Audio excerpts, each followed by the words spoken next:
advent of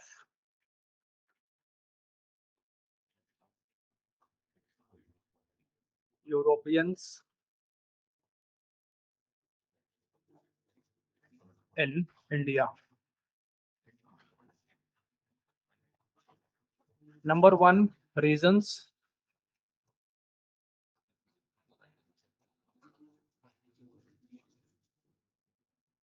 After this, various companies.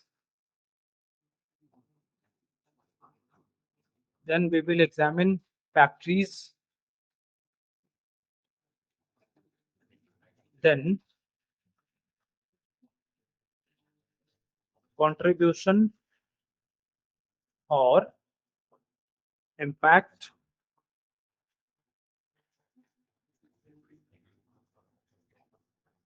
after this struggle, and then decline.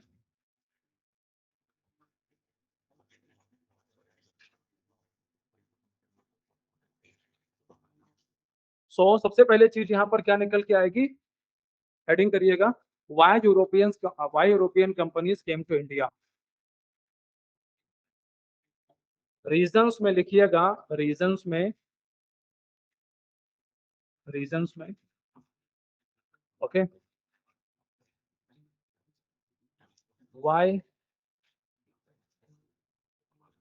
European companies came to India,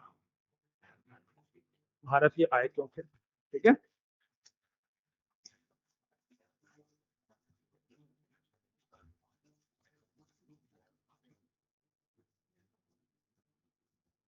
So here we see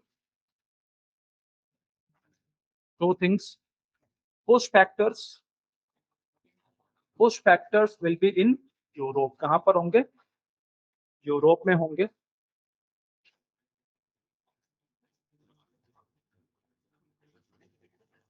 and pull factor कहां पर होगा,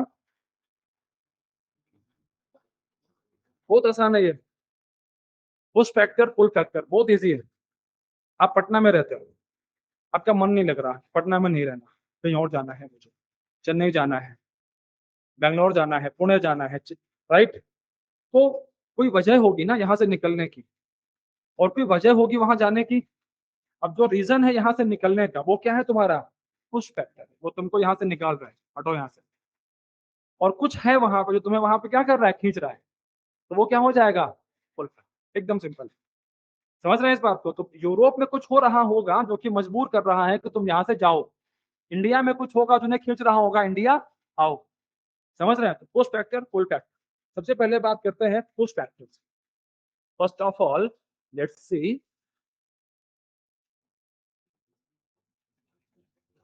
push factors with respect to, sorry, yes, in Europe. Okay, so before I start this discussion, ये हंसता हुआ नूरानी चेहरा, हाँ जी, और अब तो रेड भी हो गया, ब्लश आ गया, है ना। नहीं तुम ऐसे मुस्कुराओगे तो फिर तुम्हें क्या लगता है, फिर मैं ऐसे ही बात करूंगा तुमसे।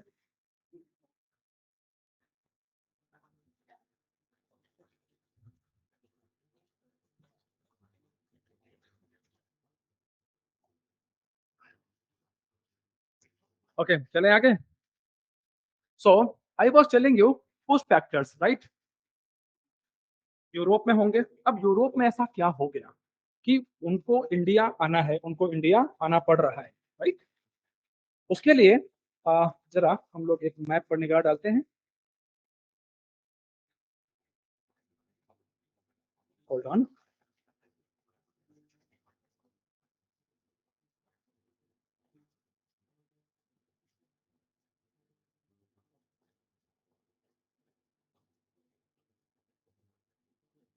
ठीक, guys please focus here.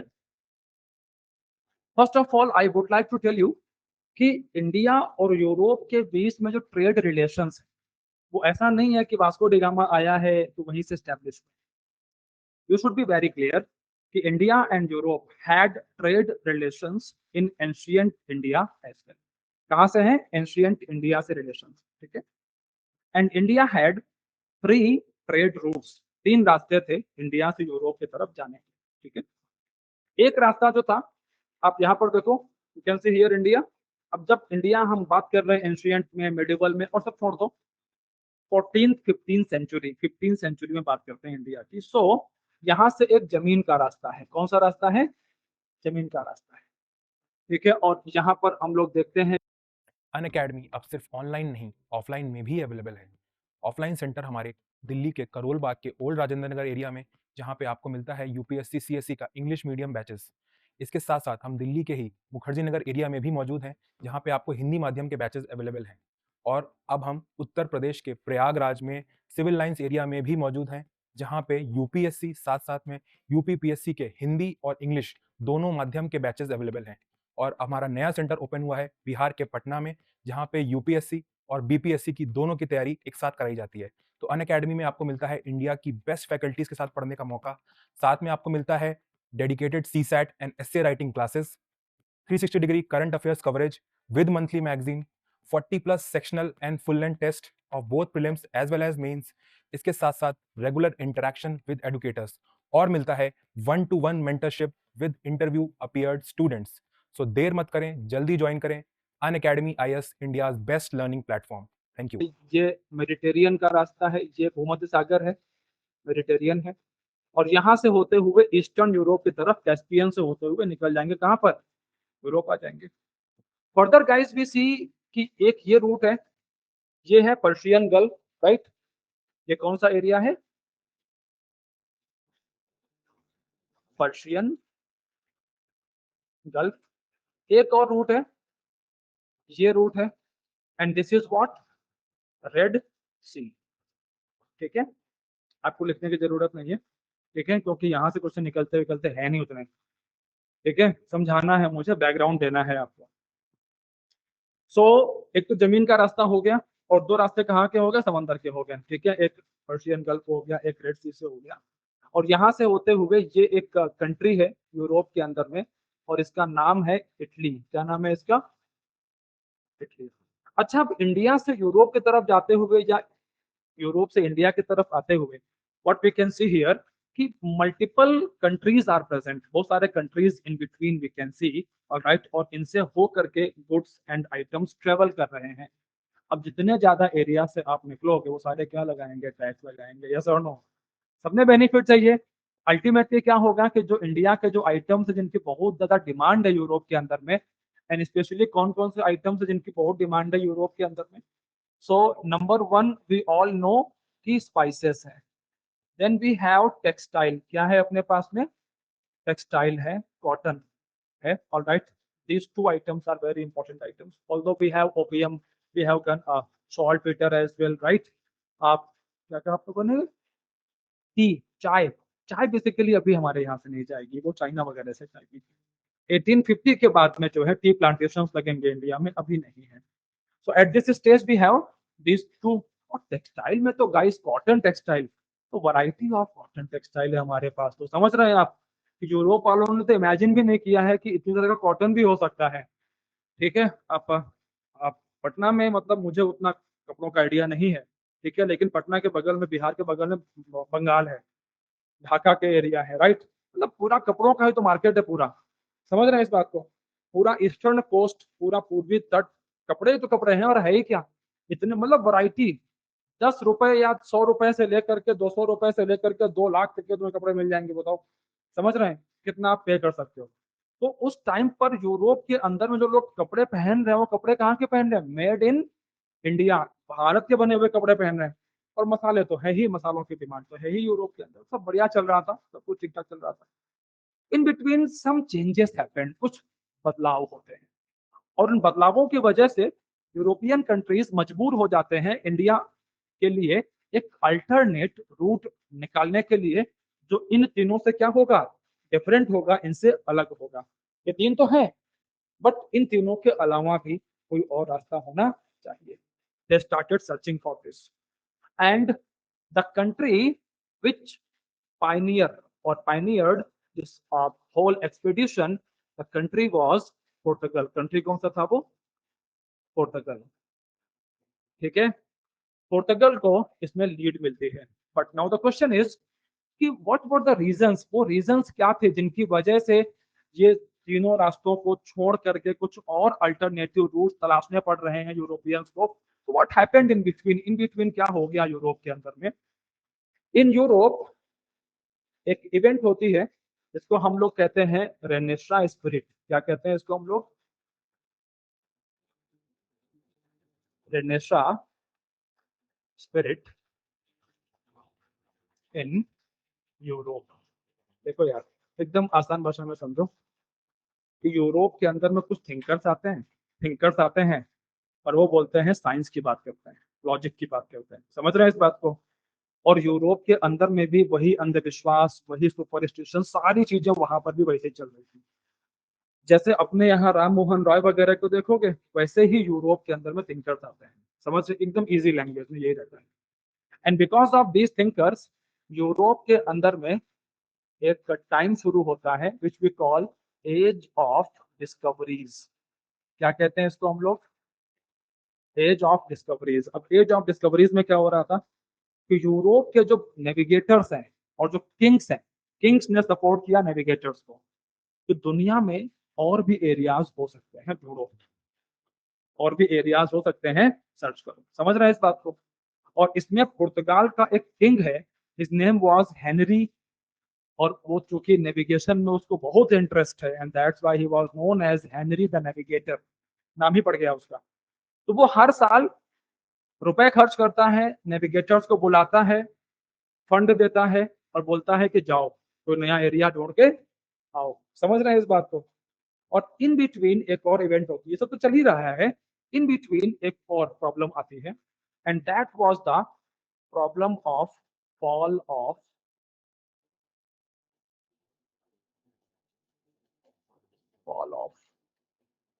Constantinople in 1453। Constantinople कौन सी जगह है ये? Constantinople is at present Istanbul. Istanbul तुर्की है, तुर्की वाला पार्ट है। समझ रहे हैं इस बात को? Okay, so please focus guys, लिख रहे हो तुम लोग, प्लीज लिखो मत, मैं प्रॉपर्ली लिखवाऊंगा, ठीक है? समझ लो पहले। इस्तांबुल लिख लिया, ठीक है, बट कोई बात नहीं, अब आगे नहीं। See, fall of Constantinople. So what happened here actually?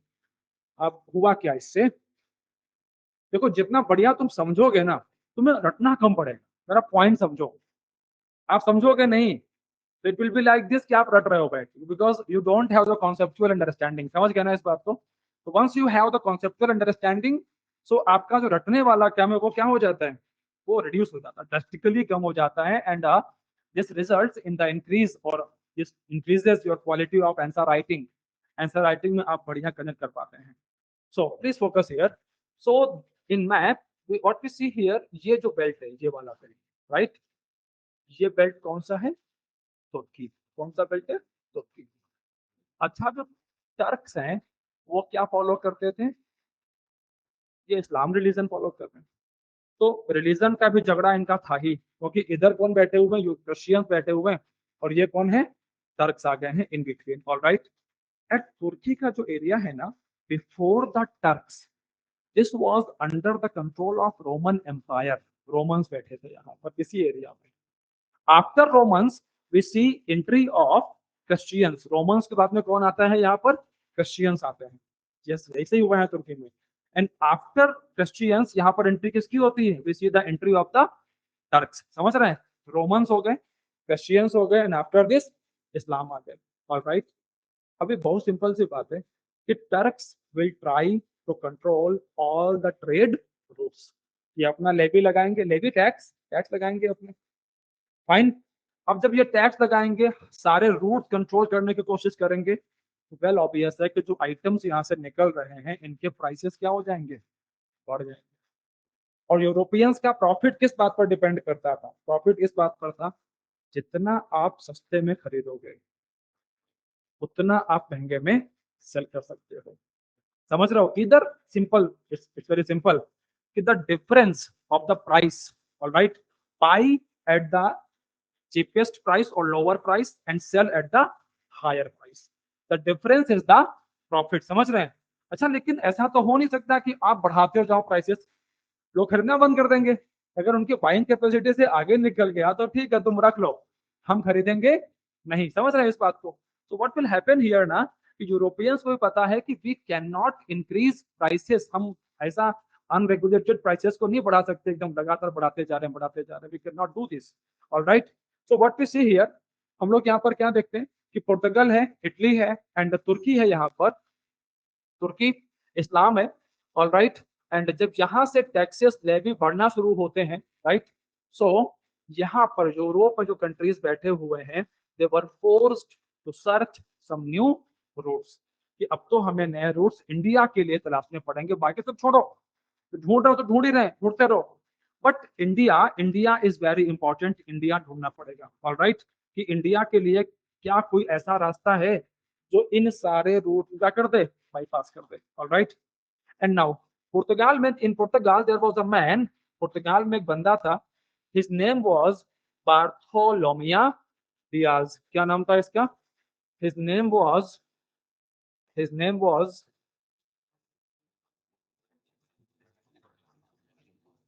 Bartholomew Diaz or Diaz, all right, and Diaz near about 1487 88 के आसपास कहां पर पहुंच जाता है? Up to Cape of Good Hope. Although ये जो नेम है ना, केप ऑफ गुड होप, ये नाम बाद में आएगा इसका। Earlier the name was Cape of Storm, the name was Cape of Storm, this was the old name, and this Cape of Good Hope, this is present in South Africa. Right now किधर पड़ता है? right now is the part of South Africa. All right. So when this thing happened here, almost 4 to 5 years after this event, in 1492, another explorer, and his name was Christopher Columbus.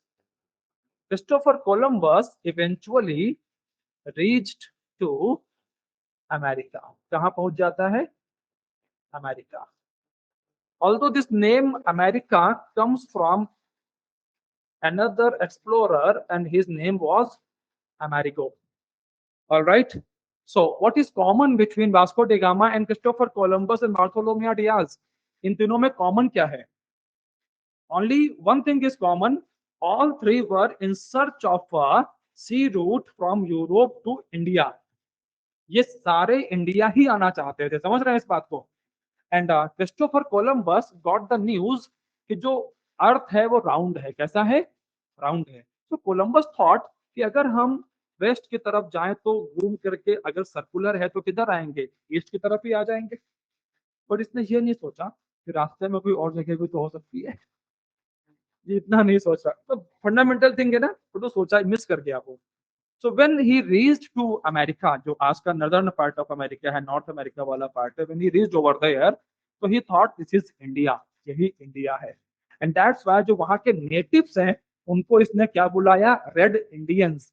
And the natives in North America, they are still known as red Indians. समझ रहे हैं इस बात को? So America तो गलती से मिल गया, Europeans they were in search of India, वो तो इंडिया ढूंढ रहे थे।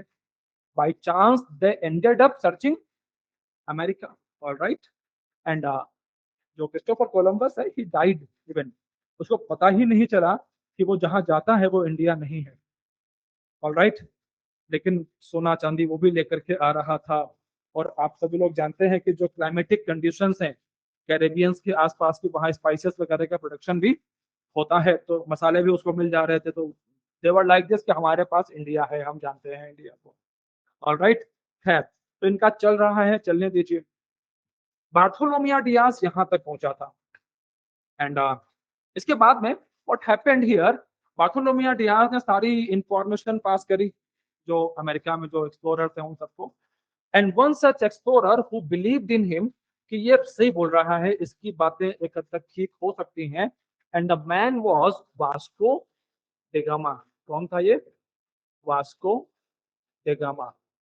Alright, Vasco da Gama believed in him, and Vasco da Gama started his journey from Europe to India के लिए, and in between Vasco da Gama, when he crossed this place, Cape of Good Hope, he saw a fleet. Historians call this was the fleet of Abdul Majid. Okay, Abdul Majid, an Indian sailor, उसका fleet था और उसको chess करता हुआ Vasco da gamma कहां तक पहुंच जाता है? Vasco da gamma reached to Calicut, and Calicut is a place in Kerala. And the ruler of Calicut was Zamorin, local ruler Samuthiri Zamorin. All right, and at this point of time in 1498, when Vasco da Gama reached to India, in southern part of India, here was the rule of Vijayanagara. किसका rule चल रहा था? Vijayanagara. And in northern part of India, Delhi Sultanate was going on. All right. So this is the political scenario of India when Vasco da Gama came to India. All right, and Vasco da Gama earned near about 60 times profit. उसकी जो पहली journey पर जो उसका cost है 60 time profit निकाल के लेके जाता है। कुछ और भी चीजें हैं जिन्होंने हेल्प किया है, like discovery of the scientific instruments like compass, like astrolabe. Compass से क्या मालूम चलता है? डायरेक्शंस मालूम चलती हैं। सो जो शिप्स हैं वो डीप सी में जा सकते हैं। एस्ट्रोलैब से लैटिट्यूड लॉन्गिट्यूड के बारे में जानकारी मिल जाता है, तो अगेन डीप सी वोवेजेस पॉसिबल हो जाएंगे। And the huge profit in trade with India, तो इंडिया के जो ट्रेड है उससे बहुत सारा बेनिफिट है, ये अट्रैक्ट कर रहा है इनको, ये पुल कर रहा है इंडिया की तरफ। और यूरोप में जो इवेंट्स हो रही हैं, these events are pushing these companies to go to India. समझ में आया? पहले इतना बताओ, this whole discussion is clear? पहले इतना बताइए। Now you have the clarity कि why Europeans came to India. All right, what were the push factors and what were the pull factors? Right, please note it down.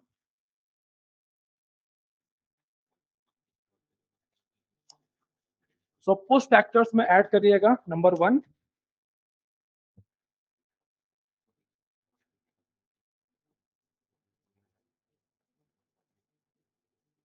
Renaissance spirit in Europe.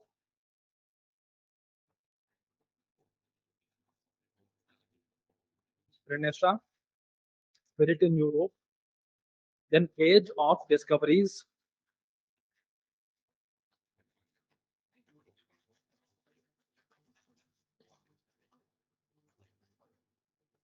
Age of discoveries.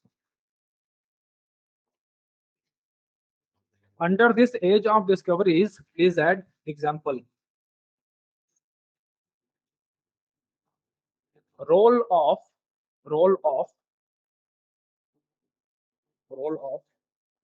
Portuguese king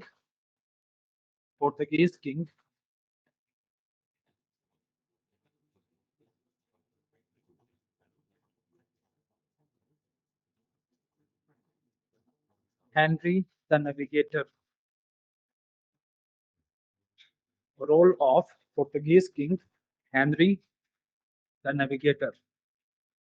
Okay, comma. Role of Spanish queen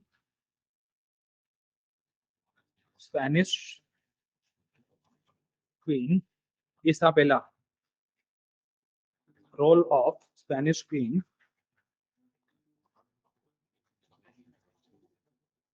Isabella.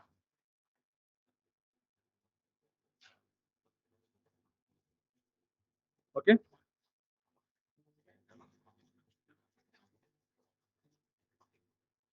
वहां से इधर visible हो जाता है Spanish queen Isabella. Okay, rather than sitting over there ना, आप इधर बैठेंगे तो अच्छा रहेगा। आई डोंट थिंक तो वहां कोई भी बैठेगा तो उसको बहुत दिखेगा इधर, राइट। वहां से दिखेगा तो पीछे एकदम बैठ करके उधर से दिखेगा। ओके, चलिए आज मैनेज करिए। Done guys. After this ideology of 3G, hold on, ये लिखो पहले तो। Fall of Constantinople in 1453। Fall of fall of fall of Constantinople in 1453. Under this, please add Turks captured Turks captured Constantinople. Turks captured Constantinople and increased levy on trade and increased levy tax, increased levy on trade. Done. Increased levy on trade. All right, tax बढ़ा देंगे. Done guys. After this ideology of 3G,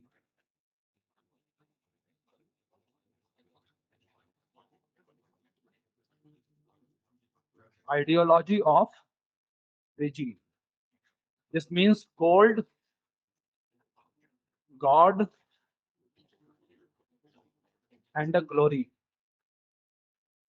Every European nation was interested in three things: gold, God, and more gold for the nation, bring more population under Christianity, all right, and discover new areas, control these areas, all right. So gold, more and more gold, God, spread of Christianity. You can write अगर आप लिखना चाहें तो, all right, spreading of Christianity and a glory, कि जितना area आपके control में होगा तो उतना ही आप पॉपुलर भी हो जाएंगे, ऑल राइट, कंट्री पावरफुल माना जाएगा। सिंपल। गॉड में आप लिख सकते हो spreading Christianity, okay. Ideology of 3G। After this next scientific discoveries, scientific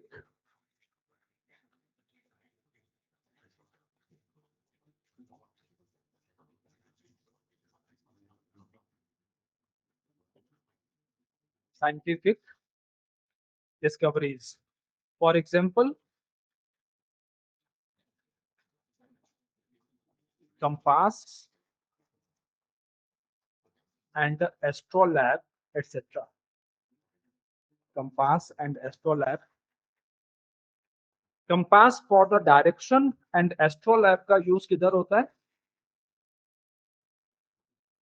In figuring out latitude and longitude. All right. So these two discoveries will make voyages easy, right? Sea voyages आसान हो जाएंगी. After this, next is popularity of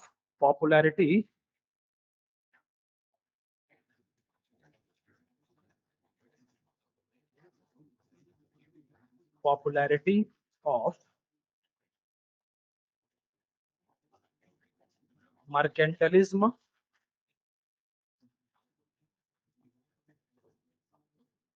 and Polianism in Europe. Popularity of mercantilism and Polianism in Europe.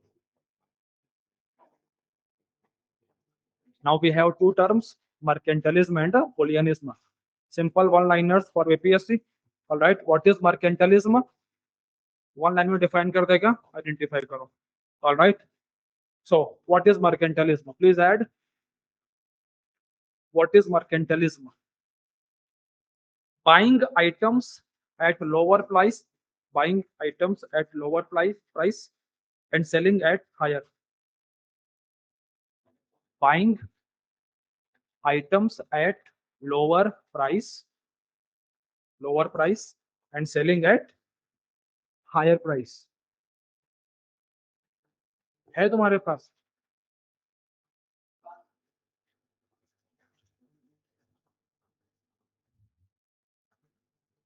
Okay, buying items at lower price and selling at higher price. आगे लिखवाने की जरूरत है कुछ? समझ में आ गया? Buy at low, sell at higher, difference is your profit, simple, right? After this bullionism. What is bullionism? हाँ जी, right right right. Bullionism, precious metals like gold and silver, okay, collection of precious metals like gold and silver। Boolean का meaning जो होता है, the meaning of the word Boolean is precious metal. कौन सा बाकरगंज है, कौन सा एरिया है यहाँ? बाकरगंज है कोई? ज्वेलरी मार्केट है ना पूरा इधर का, राइट? तो बाकरगंज का जो एरिया है वहां पर कभी घूमने जाओ, निकले तो देखो कई जगह लिखा होगा बुलियन। तो बुलियन मतलब गोल्ड एंड सिल्वर। और various European companies which came to India.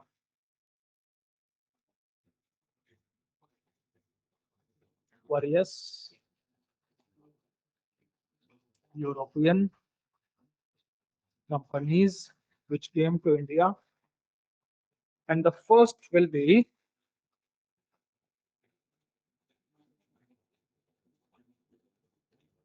Portuguese. Portuguese, 1498. After this, Dutch. After this, British. Then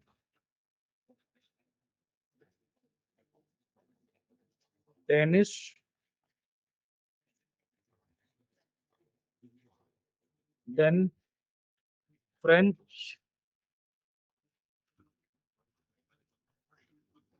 Then Swedish. Dutch came to India from Holland. Right now, Netherlands. And Danish came to India from Denmark. Danish came to India from Denmark. All right, guys, आपका जो BPSC exam है ना, उस exam के अंदर में इस topic से क्वेश्चन निकले बहुत कम है। ठीक है, मैं पूरा ऑब्जर्व कर रहा था कि इस टॉपिक से क्वेश्चन कितने आए हैं। मोस्ट ऑफ द क्वेश्चंस निकले हैं वो इंडियन नेशनल मूवमेंट से निकले हैं। समझ रहे हैं? स्पेशली 19th सेंचुरी कहां से निकाले हैं? बट ये सब टॉपिक ऐसे रहते हैं ना कि we can not leave. It's not like this question इनका छोड़ देते हैं चलो, we can not do this, क्योंकि ये सब इंटीग्रल पार्ट है। समझ रहे हैं? कभी भी क्वेश्चन पूछेगा, you can not deny, right, कि नहीं नहीं एग्जाम में नहीं आ रहा था तो हमने तो नहीं किया था, right? So Portuguese list, you have list at your disposal, list आ गई ना आपके पास में, and you know the names of the countries as well: Portugal, Dutch, that is Holland, and the British, Britain, obvious है, Danish from Denmark, French and Sweden, it is very obvious, and not to worry, आपको सारे करने नहीं होते हैं। Like Swedish, ये तो बस आया राम गया राम है, इनका तो बस नाम लिखवाया है। मान लो कभी तुमसे पूछ लिया कि which of the following European companies came to India, समझ रहे हैं? तो आपको ये दे दिया अगर नाम, तो आपको टिक कर देना है कि हाँ ये भी आए थे इंडिया में। इधर कभी दे दिया, ऑर्डर में अरेंज कर दो, कौन पहले आया कौन सा बाद में आया। समझ रहे ना इस बात को? तो पता है अपने को कि हाँ this is the order. This are the fundamental question जो कि एग्जाम में तुम्हारे निकल सकते हैं इस जगह से, राइट? आफ्टर दिस ये भी पूछ सकता है कि डच ईस्ट इंडिया कंपनी, 10 लोग जो आए थे वो किस कंट्री के रहने वाले थे, because the name is not clear ना, नाम क्लियर नहीं है, तो कंट्री का नाम क्या हो जाएगा? हॉलैंड और नीदरलैंड। इस तरह से क्वेश्चन तुम्हारे एग्जाम में फ्रेम होते हैं। Alright, Okay, so after this,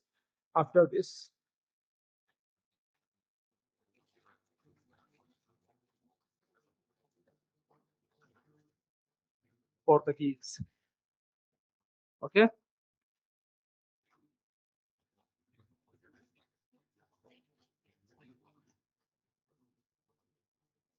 in Portuguese,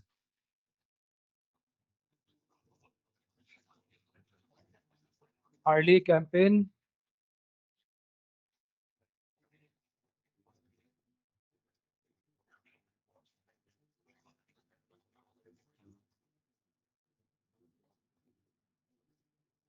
and after this, important personalities,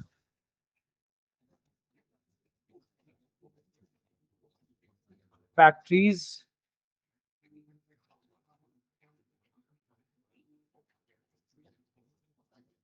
contribution,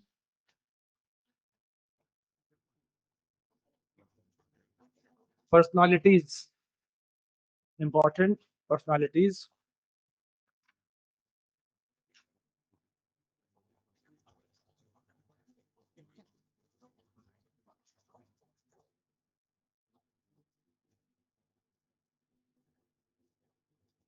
शुरू करें. So early campaign, heading कर लीजिएगा, early campaign.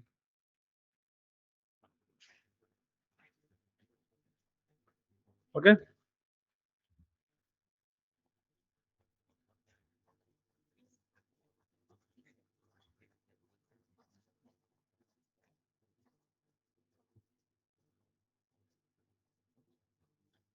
okay.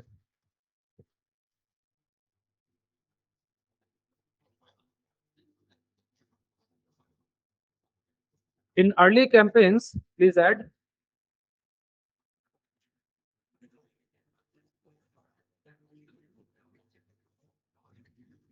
यहाँ से देख लीजिएगा, Bartholomew Diaz in early campaigns, देखिए, Bartholomew Diaz discovered Cape of Good Hope. Watch out on the board. Bartholomew Diaz discovered Cape of Good Hope. Cape of Good Hope. All right. In bracket, please add South Africa. This is the place in South Africa. Okay. In 1400, in 1487, 88, 1400, Bartholomew Diaz discovered Cape of Good Hope. Okay, in 1487, 88. Done na? Great. After this,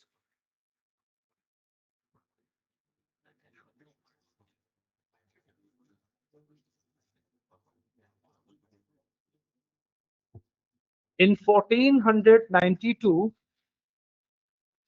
Christopher Columbus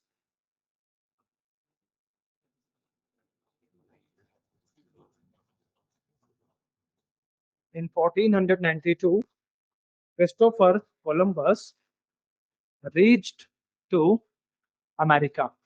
Reached to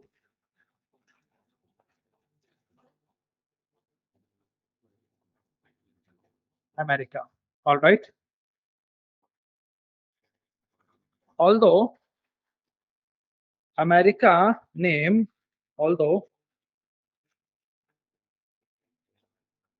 America name follows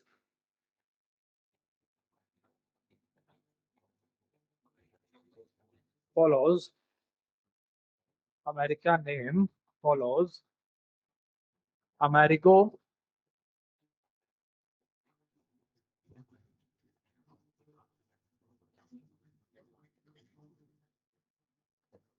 okay, Amerigo follow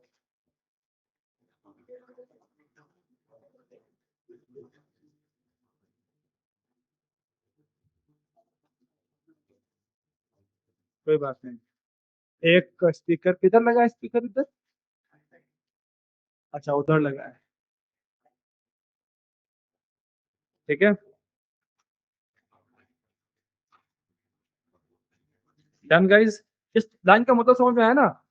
जो America जो नाम है वो नाम किसके नाम पर रखा गया है? अमेरिका वेस्पोसी, ऑलराइट, इसके नाम पर रखा गया है, that's it. So America name, the word America और दिस नेम फॉलोज अमेरिको वेस्पोसी। तो क्रिस्टोफर कोलंबस के नाम पर नाम नहीं रखा गया।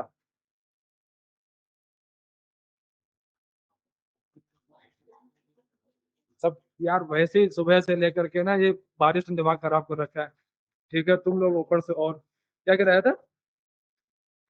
चलो ठीक है, वट एवर, हो गया भाई यहाँ तक, चलो चले आगे। ग्रेट, बहुत बढ़िया, very good. Okay, after this in 1498, बस बस बस आगे लिखो चलो। इन 1498, 98 Vasco da Gama, Vasco da Gama reached, Vasco da Gama reached at Calicut, reached at Calicut, Kerala,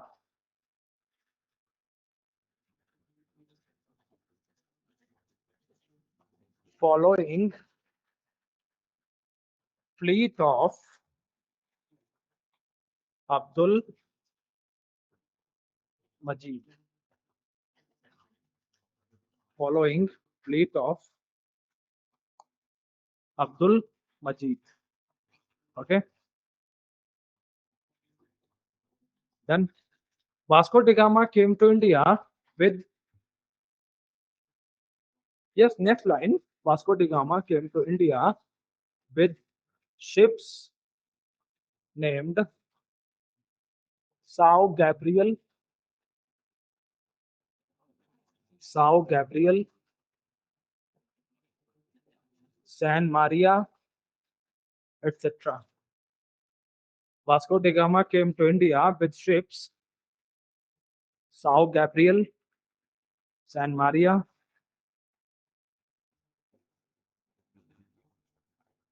दो तीन जहाज लेके आया है, एक दो डूब जाए तो कुछ तो बचे। जर्नीज आर वेरी अनसर्टेन ना, right? Near about 6 to 7 years के बाद आज मैंने पॉइंट लिखवाया होगा, 6-7 साल बाद। फैक्ट पढ़ाने ही नहीं पड़े, यूपीएससी में कहीं पढ़ाते ही नहीं हुए सब। इस जहाजों के नाम नहीं लिख पाता हूँ यूपीएससी में। ऑलराइट, चले आगे।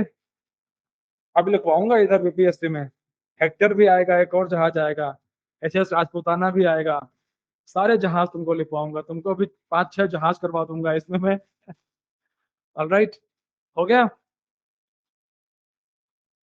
After this, so Vasco da Gama आ गया इंडिया, आगे लिखो। Vasco da Gama was welcomed by, Vasco da Gama was welcomed by Zamorin,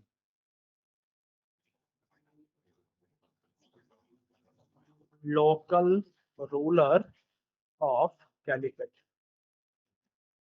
was welcomed by Zamorin, local ruler of Calicut. Okay, local ruler of Calicut. Done, guys.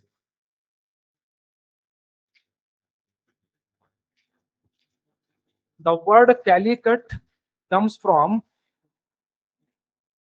textile named calico. The word Calicut comes from, अरे लिखो BPSC के सब question है। The word Calicut comes from textile calico. Calico कपड़ा होता है, कपड़े का नाम होता है। टेक्सटाइल नेम्ड कैलिको, कैलिको यहाँ पाया जाता है वो कपड़ा, और उसी कपड़े की वजह से नाम क्या पड़ गया इसका, Calicut. Like Masulipatnam in Andhra, Masulipatnam, this word is after the textile muslin, muslin is a textile, तो उसकी वजह से नाम क्या पड़ गया, मासुलीपट्टनम। तो आप समझो कपड़ा कितना इंपॉर्टेंट रहा होगा इंडिया के अंदर में, कि जगहों के नाम कपड़े के नाम पर है, समझ रहे हैं। ओके, चले आगे। आफ्टर दिस, नोट में कुछ एक पॉइंट्स देखिए इन नोट, गाइस नोट पे लिखिएगा।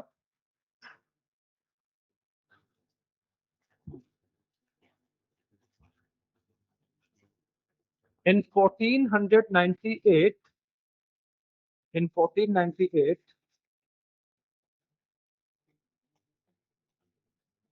rule of Vijayanagar was going on,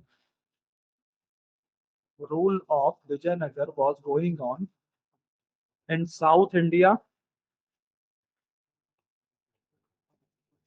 rule of Vijayanagar was going on in South India, and the ruler was Immadi Narasimha.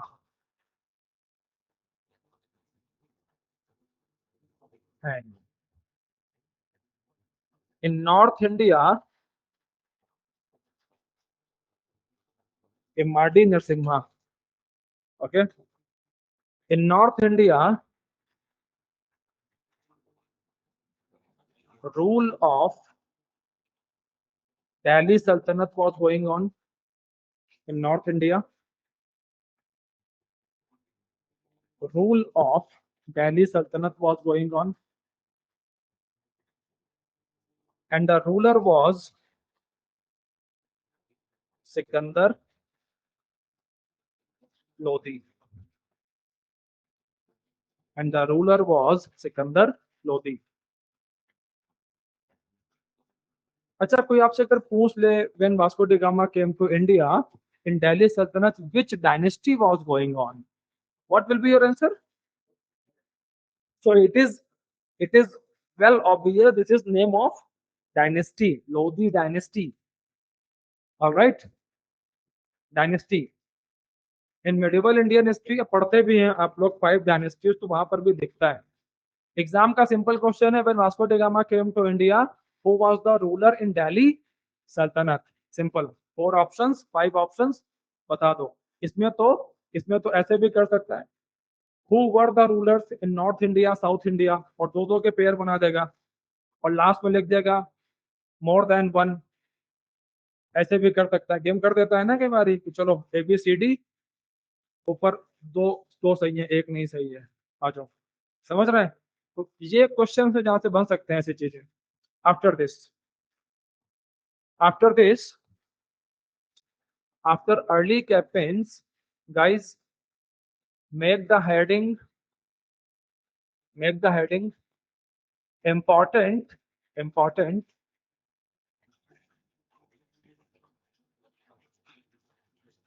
important personalities,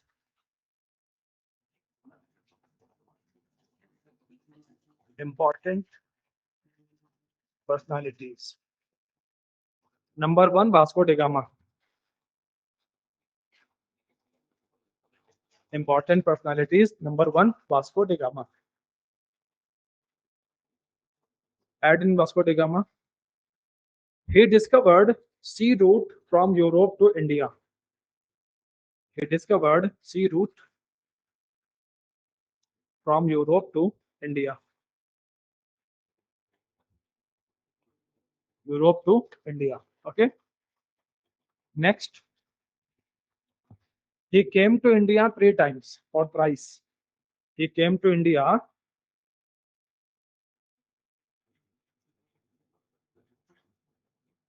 thrice, 3 times. In his third visit, he died in India. In his third visit, he died in India.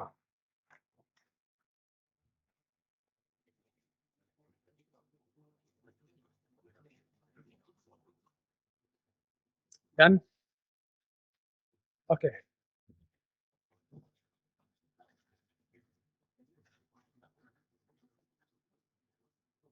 After this, Alvarez Cabral. Pedro Alvarez. Pedro Alvarez Cabral. Pedro Alvarez Cabral. Okay. Add in him. He was second Portuguese to come in India. He was second Portuguese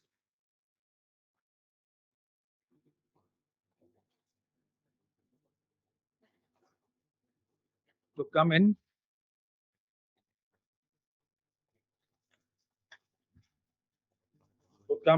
India.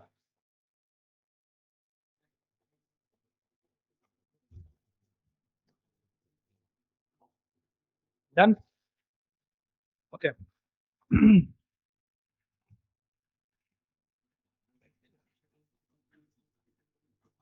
Later he discovered Brazil. Later he discovered Brazil. Later he discovered Brazil. Done.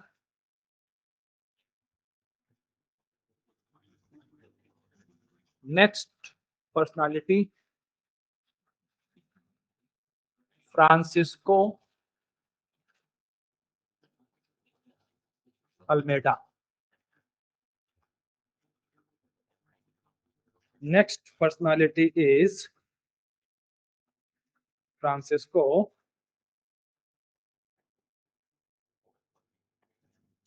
Almeida. All right.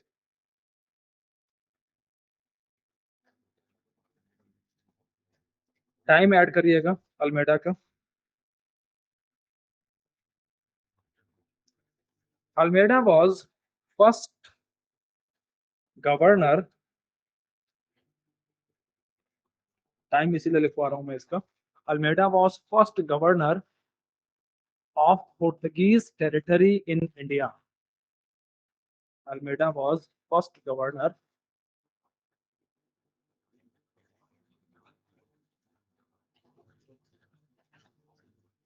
of Portuguese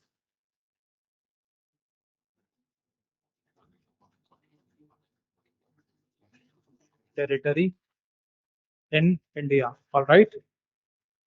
Portuguese territory in India. All right. Portuguese territories in India were known as Estado da India.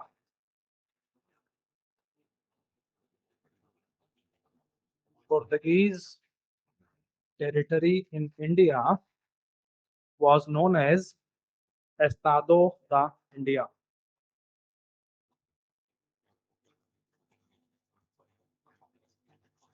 Okay. Next, he started blue water policy in India. He started blue water policy in India. What is this policy? Controlling the trade in Arabian Sea. This is known as blue water policy. Please add. He started. Please add in this blue water policy में लिखना. Okay. Unacademy अब सिर्फ online नहीं offline में भी available है. Offline centre हमारे दिल्ली के करोल बाग के ओल्ड राजेंद्र नगर एरिया में, जहां पे आपको मिलता है यूपीएससी सीएससी का इंग्लिश मीडियम बैचेस. इसके साथ साथ हम दिल्ली के ही मुखर्जी नगर एरिया में भी मौजूद हैं, जहां पे आपको हिंदी माध्यम के बैचेस अवेलेबल हैं. और अब हम उत्तर प्रदेश के प्रयागराज में सिविल लाइंस एरिया में भी मौजूद हैं, जहां पे यूपीएससी साथ साथ में यूपीपीएससी के हिंदी और इंग्लिश दोनों माध्यम के बैचेस अवेलेबल हैं. और हमारा नया सेंटर ओपन हुआ है बिहार के पटना में, जहां पे यूपीएससी और बीपीएससी की दोनों की तैयारी एक साथ कराई जाती है. तो अनअकैडमी में आपको मिलता है इंडिया की बेस्ट फैकल्टीज के साथ पढ़ने का मौका. साथ में आपको मिलता है dedicated CSAT and essay writing classes, 360 degree current affairs coverage with monthly magazine, 40+ sectional and full length test of both prelims as well as mains. इसके साथ साथ रेगुलर इंटरेक्शन विद एडुकेटर्स, और मिलता है 1-to-1 mentorship with interview appeared students. So देर मत करें, जल्दी ज्वाइन करें. Unacademy IS, India's best learning platform. Thank you. Through this policy,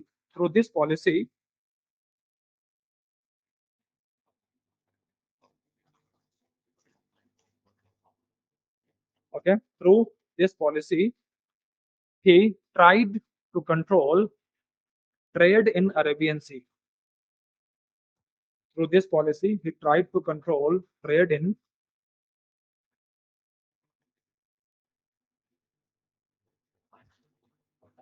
Arabian Sea. Done. He fought, next point, he fought two battles. He fought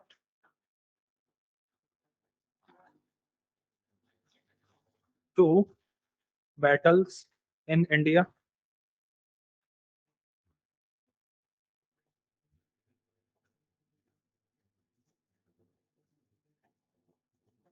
(1508)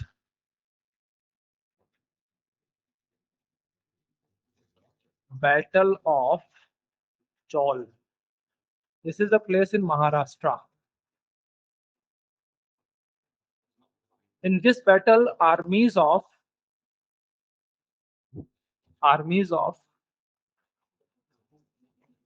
Gujarat, Egypt, and Turkey. Armies of Gujarat, Egypt, and Turkey defeated Almeida.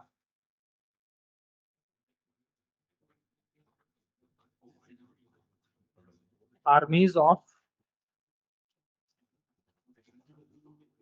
Gujarat, Egypt, and Turkey defeated Almeida. All right. 1509 Battle of Diu. Done. 1509 Battle of Diu. In this battle, Almeida defeated. He will take the revenge. In this battle, Almeida defeated armies of Gujarat, Egypt, and Turkey. उल्टा है यार, समझो ना, पहले वाले में तो Almeida हार गया, दूसरे वाले में क्या होगा, जीतेगा, तीनों को हराएगा. Alright, simple. Battle of Diu, Almeida defeated armies of Gujarat. आप देखो ना, इधर लिखा हुआ है Gujarat, Egypt and Turkey. Done ना, हो गया, है? पहला हो गया, फर्स्ट वर्स डन ना, ठीक है. इसमें लिखा ना battle of Diu. In this battle Almeida defeated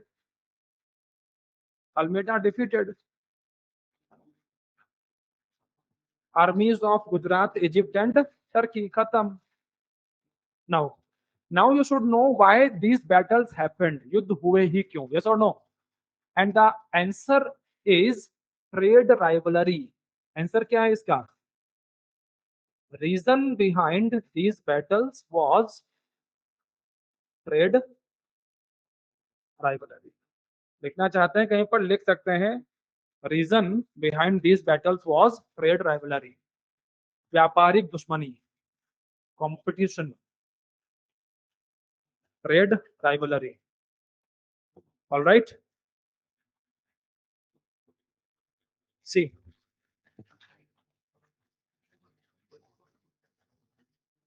this map, guys. आप सिंपल समझो कि जो टर्क्स होंगे, टर्क्स, और इधर कौन सा एरिया है? गुजरात. यस और नो? गुजरात. इधर कौन सा एरिया? इजिप्ट ना. And this is Turkey. Yes और नो? अभी एक बात आप ऑब्जर्व करो, ऑब्जर्व वन थिंग, कि these are the places located on the old trade routes. Yes or no? बताओ. Persian Gulf, Red Sea, Mediterranean. Yes or no? So these are the countries, places located on the old trade routes. And when Vasco da Gama came to India from Europe through this route, तो Vasco da gamma में लिखवाया था ना direct सी root, ये लिखवाया था ना. He discovered direct sea route from Europe to India. Don't confuse. The people mostly say Vasco da Gama discovered India. Many a times I hear this line, and ये बहुत फर्जी लाइन है. Vasco da Gama never discovered India. उसने भारत की खोज नहीं की थी. India was known to Europeans. सबको पता था इंडिया एग्जिस्ट करता है. समझ रहे हैं इस बात को.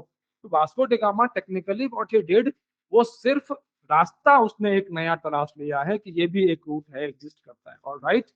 Okay, now what we see here कि जब ये एक नया रास्ता इधर से आ गया, ये वाला ये रूट आ जाएगा, तो आप एक बात बताओ कि ये जो कंट्रीज है, गुजरात है, इधर स्टेट है, इधर इजिप्ट है, तुर्की है, they were getting revenue through this trade, and now these countries, these rulers will suffer the loss of revenue. पैसा नहीं आएगा क्योंकि अल्टरनेट रूट इधर निकल आया है. ट्रेड अगर होगा भी तो बहुत कम होगा. राइट. फ्रस्ट्रेट हो जाएंगे, पैसा नहीं आ रहा है, क्या करें. तो वो प्लान करेंगे पुर्तगालियों को इधर से आउट करो. ये सारे अलायंस बना करके अटैक करने आएंगे, चैलेंज करेंगे पुर्तगीज को कि हम तुमको खत्म कर देंगे. बट ये जो पुर्तगीज का एंट्री है ना, ये पूरा टेक्नोलॉजी ड्रिवन है. कैसा है ये? This was driven, technology driven है पूरा. इनके पास बड़े बड़े शिप्स हैं, कैनन्स भी, तोपे भी नहीं लगी हैं जहाजों पर. समझ रहे हैं, पुर्तगालियों के शिप छोटे हैं. ठीक है. इसके अलावा फास्ट मूविंग है, कैनन्स भी लगी हुई हैं, बंदूकें भी उनके पास में है. राइट. और तोपें ऐसी हैं शिप में भी लगा करके वो फायर कर सकते हैं. समझ रहे हैं इस बात को. इसके अलावा they had compass, they had astrolabe. Right. तो technology was in their support. उन्होंने काम किया उन चीजों के ऊपर में. तो अल्टीमेटली मतलब आज नहीं तो कल इन सबने हारना ही था पुर्तगालियों के हाथों. राइट. और ये सारे के सारे हारे. राइट. ये सारा ये यहाँ पर हुआ है in the battle of Chaul and in the battle of Diu. Alright. Comfortable guys, समझ में आया? पहले इतना बताओ. Done. Okay, so taking you forward, आगे ले चलते हैं आपको यहीं से. After Almeida another person will come to India, and his name was Albuquerque. Please add next personality.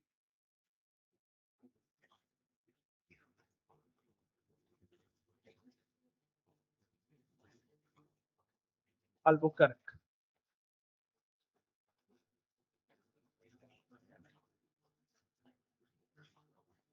Okay. 1509 to 15. Albuquerque. Okay, please add in him. He was second Portuguese governor. He was second Portuguese governor. Second Portuguese governor.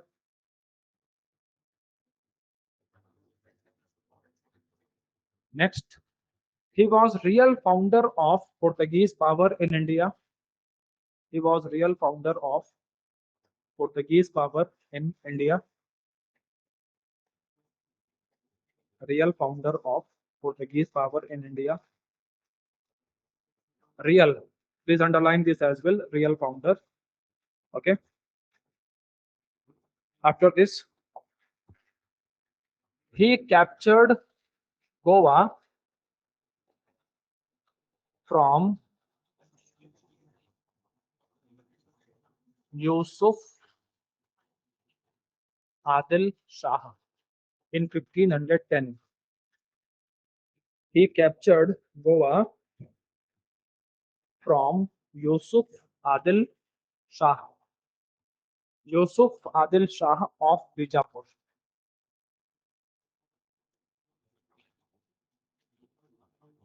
He captured Goa from Yusuf Adil Shah of Bijapur in 1510. All right. He had friendly relations with Vijayanagar ruler Krishnadev Rai.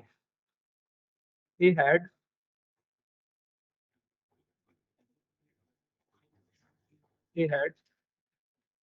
friendly relations with Vijayanagar ruler Krishnadeva Rai. जी, friendly relations friendly relations, relation संबंध, friendly relations with Vijayanagar ruler Krishnadeva Rai. Okay.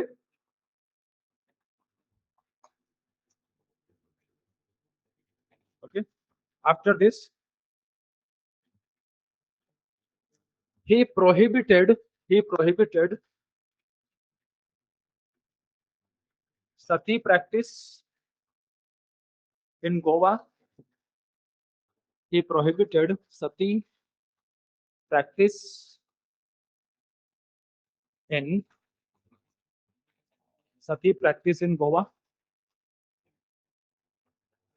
What is sati? किसको नहीं पता है? Those who are not aware about sati practice, please raise your hands. I will explain for you. नहीं पता? ठीक है.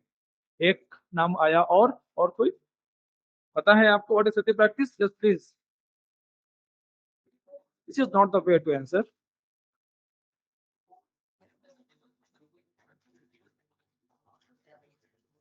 Exactly. समझ गए?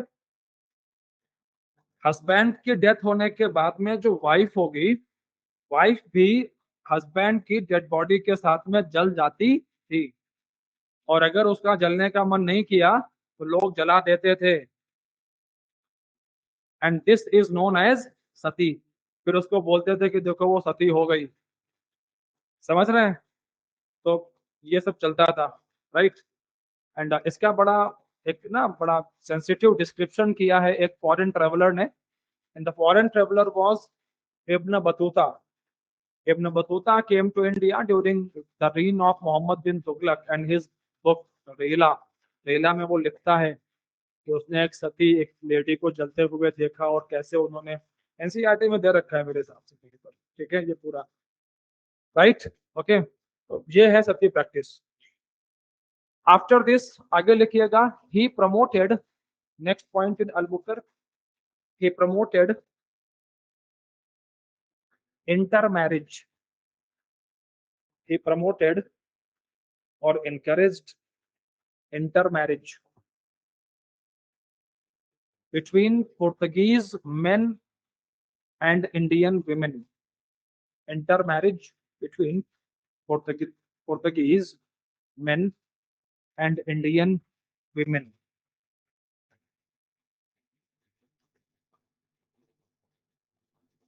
All right. Intermarriage. तो अपने सोल्जर्स को एनकरेज करेगा कि इंडियन वीमेन से मैरिज करो. क्यों मैरिज करो? सो दैट हमारा जो पॉपुलेशन है, नंबर है, वो यहाँ पर क्या होगा? इंक्रीज होगा. All right. इवेंचुअली कन्वर्जन भी करवा लेंगे, राइट. तो क्रिश्चियनिटी भी बढ़ जाएगी. तो this was the plan of Albuquerque. And because of this acts, because of this act of Albuquerque, जो लोकल्स होंगे इंडिया के अंदर में, गोवा वगैरह के टेरिटरी में, वो इसके खिलाफ प्रोटेस्ट करेंगे. वो एक होता है, लोग जानते तो हैं ही, लोगों को समझ में आती है सारी चीजें. Alright. And this was the policy of intolerance. कौन सी पॉलिसी है? इनटॉलरेंस की पॉलिसी है. And that's why we see कि जब पोर्तुगीज का फॉल होता है इंडिया में, so we add this region over there, the policy of intolerance, religious intolerance. This was also a reason behind the fall of the Portuguese in India. And one more thing we should know, कि जब British आते हैं ना India के अंदर में, they will maintain a distance with religious things of the Indians. Bharat के अंदर में जो religious चीजें होंगी ना, ब्रिटिश लोग शुरुआती दौर में एक लंबे समय तक, नियर अबाउट 1708, 1808, 1608, 200 ईयर्स, लगभग 200 साल तक ब्रिटिश इंडिया में रिलीजन के मामलों में इंटरवीन नहीं करेंगे. सारा फोकस कहाँ रहेगा उनका? ट्रेड पर रहेगा. समझ रहे हैं आप? 1608 में ब्रिटिश इंडिया आए थे, समझ रहे हो आप? और वो कब्जा करने में कामयाब होते हैं 1757 के बाद में, नियर अबाउट आफ्टर 150 ईयर्स. तो ब्रिटिश का story is very different story. We will see. Okay. यहाँ तक कंफर्टेबल है? समझ में आ गया? After this next personality will be Cunha, Nino da Cunha. Next personality is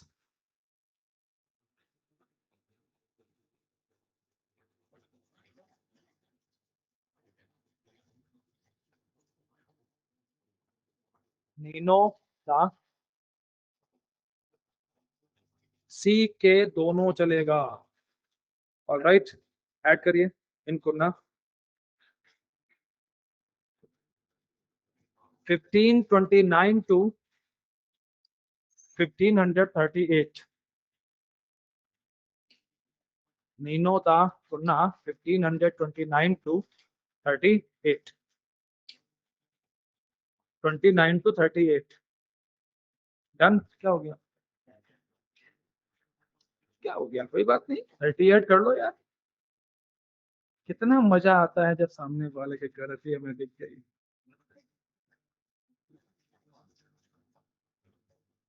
अब गलत बात है, सही कर दो। हो गया, लिखिए आगे लिखिए, हो गया। Okay, he shifted capital of Portuguese from Cochin to Goa. He shifted capital of Portuguese from Cochin to Goa.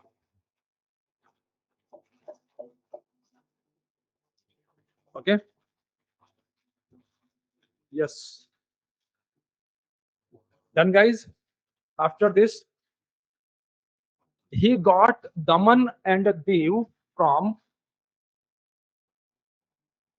He got Daman and Diu from ruler of Gujarat, Bahadur Shah. He got Daman and Diu from ruler of Gujarat, Bahadur Shah. Bahadur Shah. All right. There is a very interesting story behind this. Actually, Humayun was the ruler in Delhi at that, and Humayun Gujarat पर attack करने आ रहा था, and Bahadur Shah ने help मांगा किससे, Portuguese से, कि मेरी हेल्प कर दो अगेंस्ट हुमायूं। पुर्तगीज से ठीक है, हेल्प तो कर देंगे, बट बदले में क्या मिलेगा, डील तो बराबरी की होगी ना। So Bahadur Shah said okay, आप I will give you the forts in Daman and Diu, वो मैं तुमको दे दूंगा। But eventually the attack by Humayun did not happen, वो हुआ ही नहीं, हुमायूं रास्ते से लौट गया। कुछ हुआ, चीजें बदली इन बिटवीन। ओके, तो हुमायूं लौट गया, अटैक नहीं किया उसने। नाउ पोर्तुगीज डिमांडेड कि दमन एंड दीव हमको दो। दिन बहादुर शाह सेड कि अटैक तो हुआ ही नहीं ना। दिन पोर्तुगीज सेड अटैक हुआ नहीं हुआ उससे हमें मतलब क्या है, हम तो आर्मी लेके आ गए ना, हमारा तो खर्चा हो गया। ऑल राइट, तो पोर्तुगीज बात तो जेन्युइन बोल रहे हैं। Bahadur Shah was like this कि इनको सबड्यू कर लेगा, ऑल राइट, सब्जुगेट कर लेगा, बट ऐसा हुआ नहीं। दोनों की बातचीत चल रही थी। बताते हैं कि शिप के ऊपर खड़े हुए थे ये, और वहीं पे पुर्तगीज में गुस्सा आ गया, इसने पुश कर दिया इसको, तो समंदर में गिर गया, डूब के मर गया। ऑल राइट, तो this is how we see the death of Bahadur Shah, ऐसे मर गया ये। तो ठीक है, ऐसे भी होता है। All right, so now you know about, exam में बस काम का इतना है, दमन एंड दीव किससे मिला है, बहादुर शाह से मिला है। जैसे story is of no importance, हाँ वो सुन के थोड़ा सा याद रहता है कि बारे कि हाँ वो कहानी थी, राइट ना, दैट्स इट। ओके, आगे लिखिएगा। After this, after Cunha, after Cunha एक और गवर्नर, चलो लिख लो आप लोग, Alfonso D'Souza, Afonso D'Souza.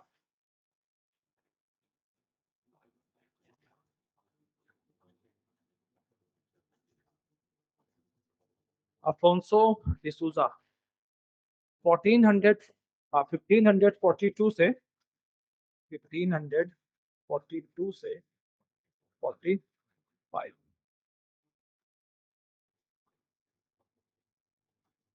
Okay,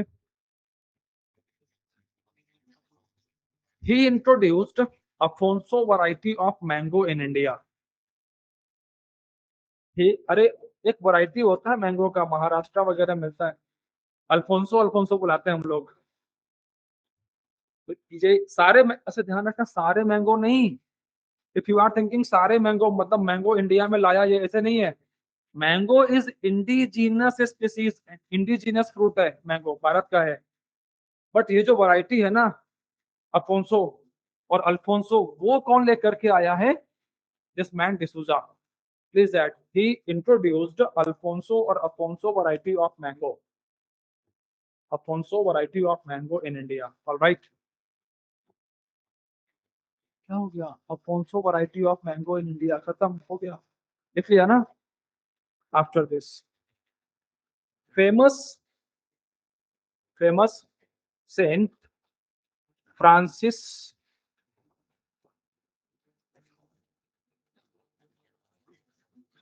Francis Xavier, famous saint Francis Xavier came to India with him. Famous saint, Sant Saint Francis Xavier. See here, Francis Xavier came to India with him. Okay, done.